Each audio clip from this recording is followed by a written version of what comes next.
She was my best friend's mother, graceful, distant, and completely off limits.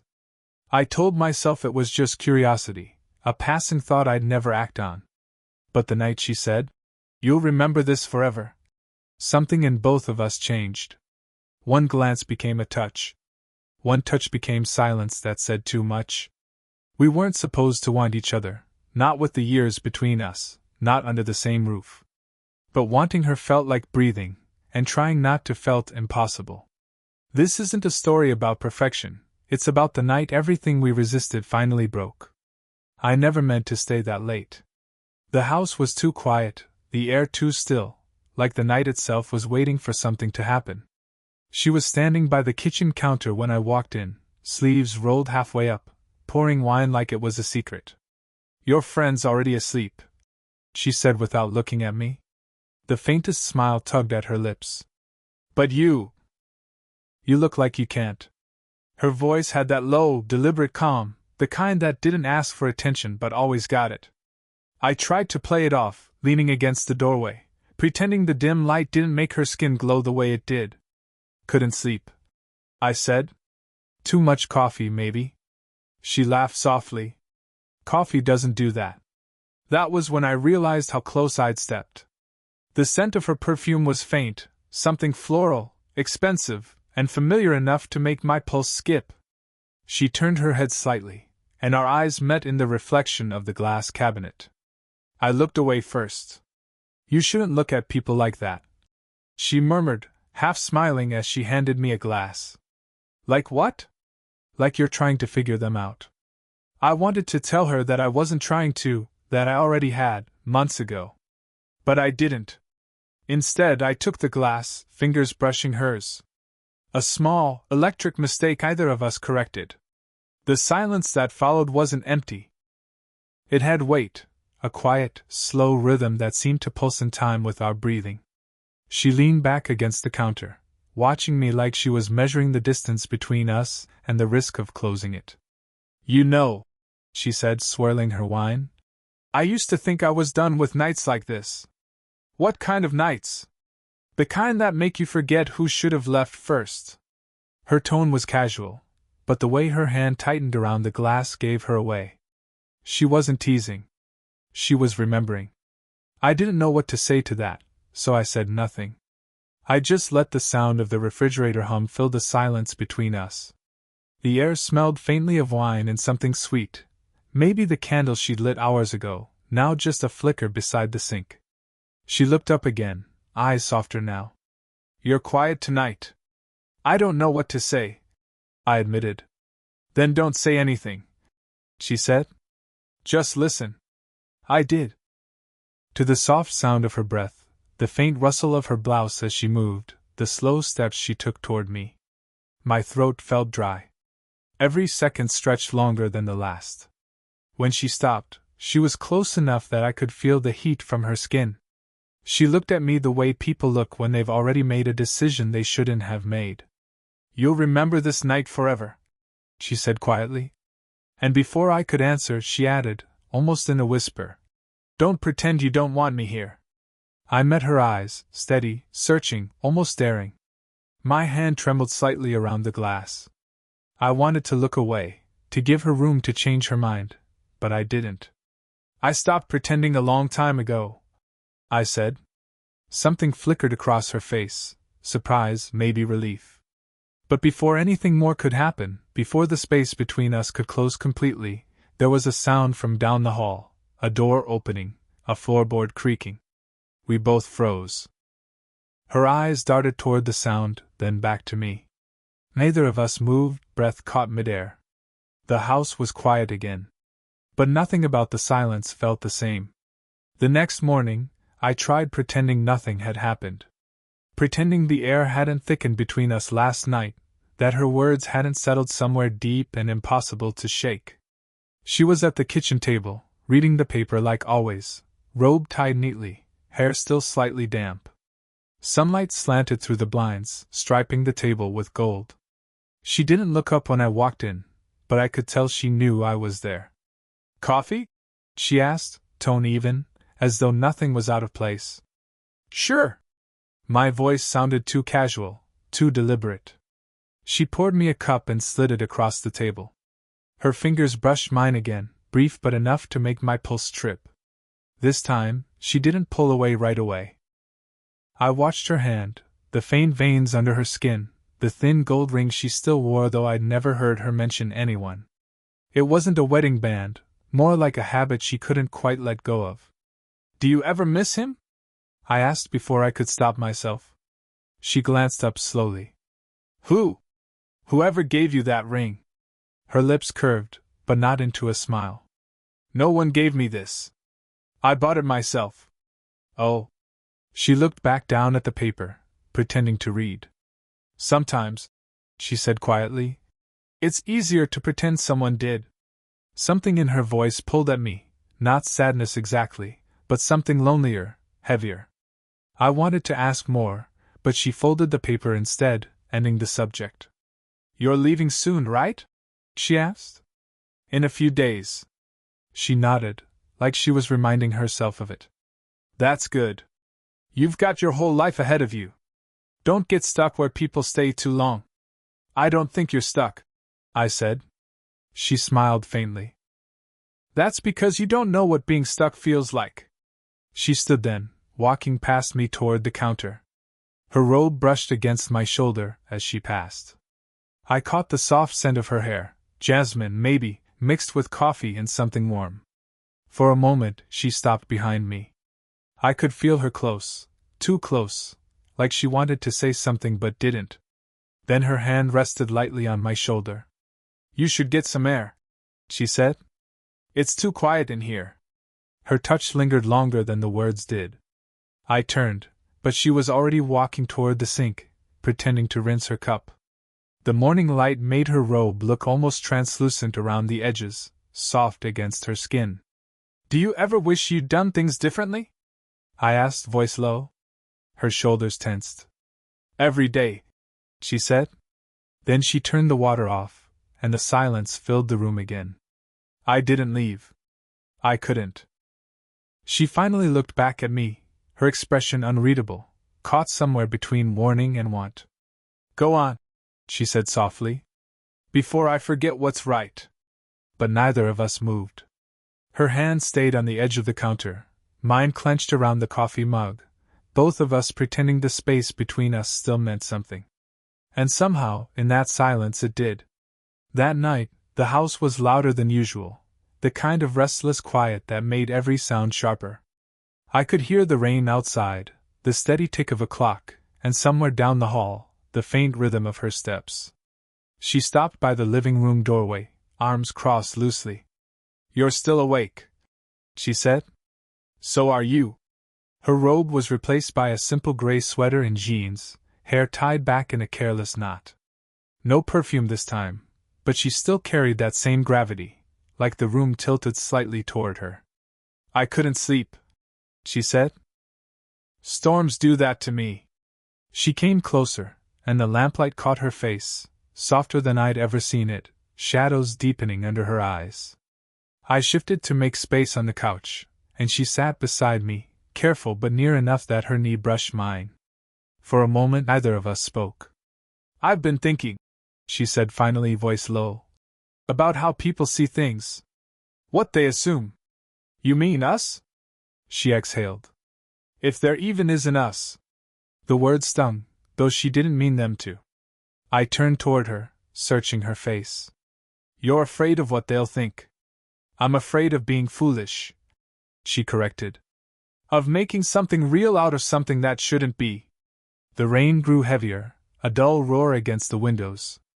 I could smell the faint trace of her shampoo, see the way her hand trembled slightly as she brushed her hair back. I leaned closer before I realized it. "What if it already is real?" Her eyes met mine, a heartbeat too long. "Then that's the problem," she whispered. She reached out as if to push me away but didn't. Her fingers hovered just above my wrist, not touching, just close enough that I could feel her warmth. And then, footsteps. We both froze. My friend's voice drifted down the hallway, half asleep, calling her name. She pulled her hand back like she'd touched fire. I stood quickly, hard hammering. "It's fine," she whispered, eyes wide. "He's going back to bed." The footsteps faded, the door shut. The silence that followed felt heavier than the noise. Her hand went to her chest, steadying her breath. "This can't happen," she said, barely audible. But when I looked at her, really looked, at the trembling in her voice, the way her lips parted like she was about to say something else, I knew she didn't believe her own words. I stepped closer, slow, unsure. She didn't move away this time. Our faces were inches apart, breath mingling. "You should go," she whispered. "Do you want me to?" She hesitated, that one moment of silence where truth always hides. "No," she said. "But I should." And then she turned, not away, but toward me, close enough that her cheek brushed mine as she stood. For one suspended breath, everything inside me stilled, her warmth, the scent of rain on her skin, the pulse in her throat. Then she pulled back, eyes shining with something she couldn't name. "Good night," she said, voice breaking on the last syllable. She left before I could answer, but the ghost of her touch stayed, a promise either of us had the courage to keep. The next evening felt different, charged, fragile, like a thread pulled too tight. My friend had gone out, leaving the house quiet again. Too quiet. I told myself I was only passing through, just stopping by the kitchen. But she was already there, leaning over the counter, phone in hand, wineglass half empty. The lamplight softened everything, the curve of her neck, the faint line between her brows, the loose strand of hair falling across her cheek. She didn't look up right away. "You're avoiding me," she said finally. I froze. "No, don't lie," she said, setting the glass down. "You barely look at me anymore, like if you do, something might happen." Her words hit deeper than she probably meant. I laughed quietly, not out of humor. "Maybe that's exactly why." She turned then, eyes searching mine, unguarded for the first time. "You think I don't feel it too?" The silence that followed was unbearable. My heart beat so loud it felt like she could hear it. I took a step forward before I realized it, then another. She didn't move. "I keep telling myself it's wrong," she said softly. "That I should know better. You probably should. And yet," she whispered, "here you are." Her words trembled, but her body didn't. I could feel the air shift between us, heat rising, breath mingling. My hand lifted before my mind caught up, brushing that stray strand of hair from her face. She didn't stop me. Her skin was warm beneath my fingertips. Too warm. "Say something," she breathed. "I don't know what to say that won't make this worse." "Then make it worse," she said. Something inside me broke, or maybe it finally gave in. I stepped closer, until the edge of the counter pressed into her back. Her breath hitched, and I could smell the faint sweetness of wine on her lips. She tilted her head slightly, eyes half closed, and the world seemed to narrow to just that, her pulse, her nearness, the single heartbeat that decided whether we'd stop or fall. "Tell me you don't want this," I said. She didn't answer. Her hand came up, fingers brushing my jaw, soft and trembling. "I've tried," she whispered. "You make it impossible." I leaned in, inches, maybe less. Her breath shivered against my mouth. Every nerve felt alive. Then a vibration. Her phone lit up beside us. The screen glowed with my friend's name. Her hand dropped instantly. I stepped back like I'd been burned. She swallowed hard, grabbed the phone, and turned away. "He's coming home," she said, voice shaking. "In 5 minutes." Neither of us moved. I could still feel her touch, phantom-like against my skin. She looked over her shoulder, eyes heavy, voice barely a whisper. "This was never supposed to go this far," she said. "But it already has," I answered. She didn't deny it. The phone buzzed again. Her lips parted, a breath, a word unsaid, and the moment shattered. It happened the next morning, not with shouting, not with discovery, but with a quiet that cut deeper than either. I found her in the garden, pruning roses that didn't need pruning. The sky was gray, dew still clinging to the leaves.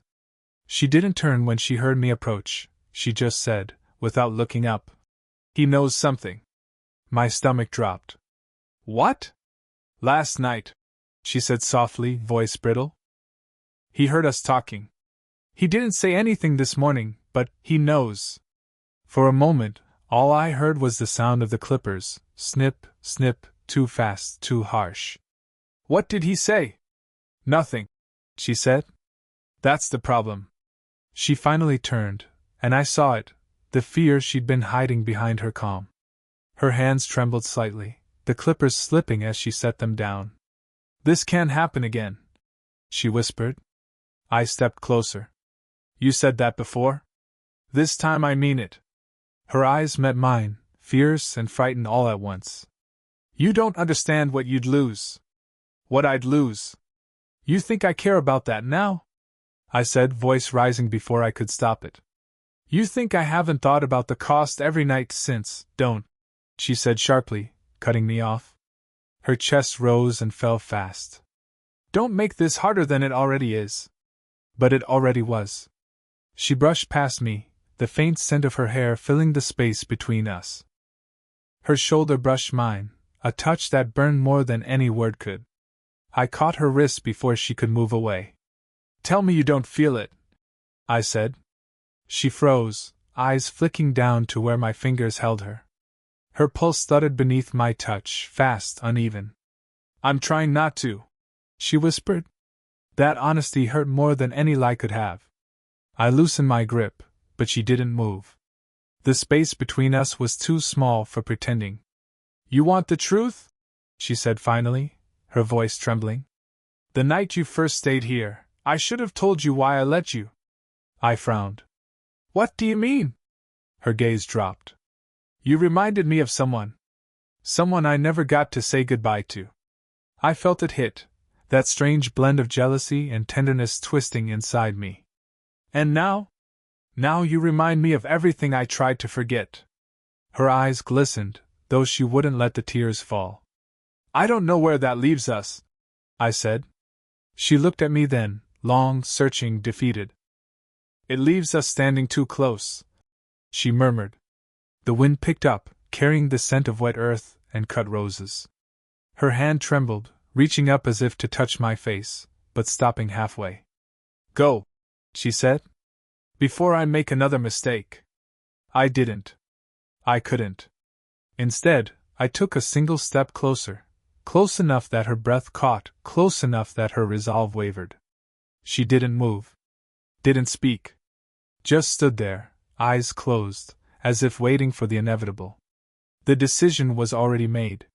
The rain returned that night, soft at first, then steady, as if the world outside wanted to drown out the sound of what was about to happen inside.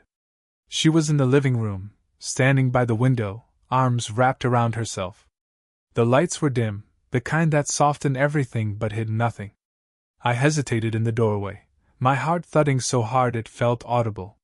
She didn't turn, but I knew she could feel me there, that same invisible pull neither of us had been able to break. "You didn't go," she said quietly. "I couldn't." She sighed, still facing the glass. "You should have. Tell me to leave, and I will." She turned then, slowly, her eyes catching mine, tired, vulnerable, beautiful in a way that felt dangerous. "You think I haven't been trying?" she whispered. The silence after that was unbearable. The air felt charged, humming.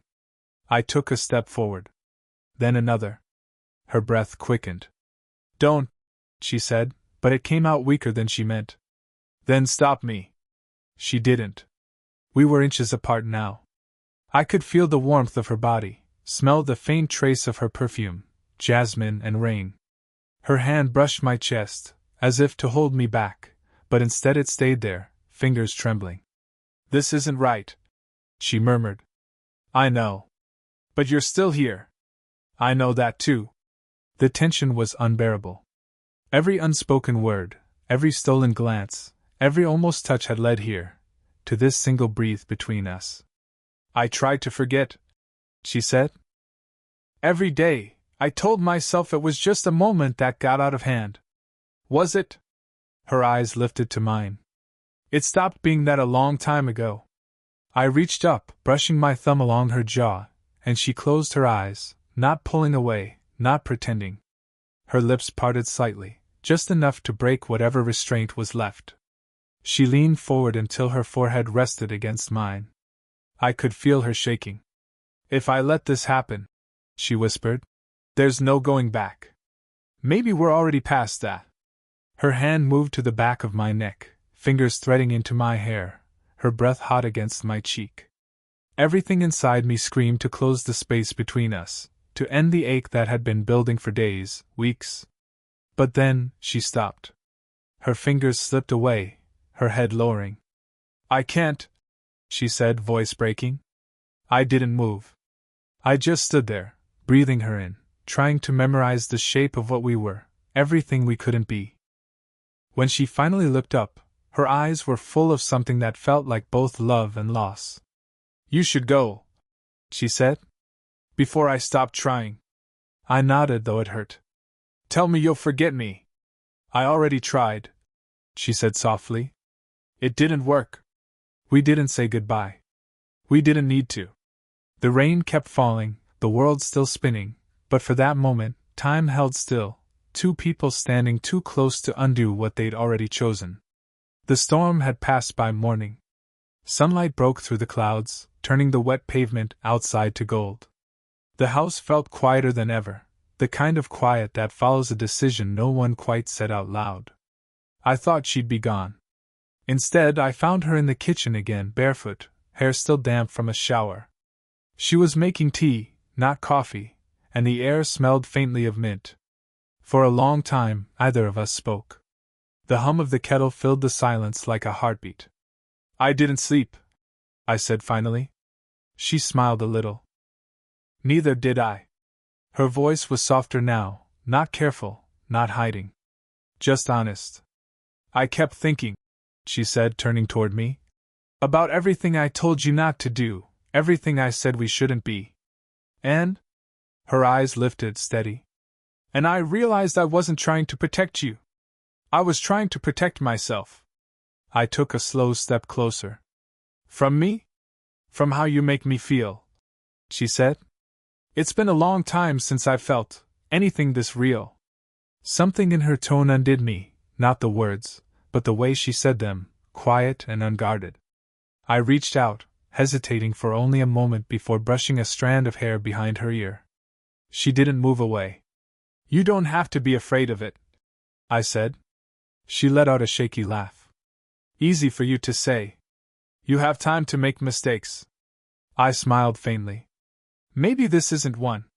The kettle clicked off. She didn't move to pour the water. Her hand stayed on the counter, trembling just slightly. Then she turned, closing the space between us. "If I do this," she said, voice barely above a whisper, "it's not just for tonight. It never was." Her breath caught, and before I could think of anything else to say, she stepped into me, not a kiss, not yet, just the press of her forehead against my chest. My arms went around her without thought. We stood there for what felt like forever, her heartbeat against mine, the scent of mint and rain in her hair, the warmth of her cheek against my shirt. It wasn't perfect. It wasn't safe. But it was real. When she finally looked up, her eyes were wet, though she smiled through it. "I don't know where this goes," she said. "Then we'll find out together." Her fingers traced along my jaw, slow and tender. Then she leaned in, closing the last inch between us, a kiss soft enough to feel like an answer.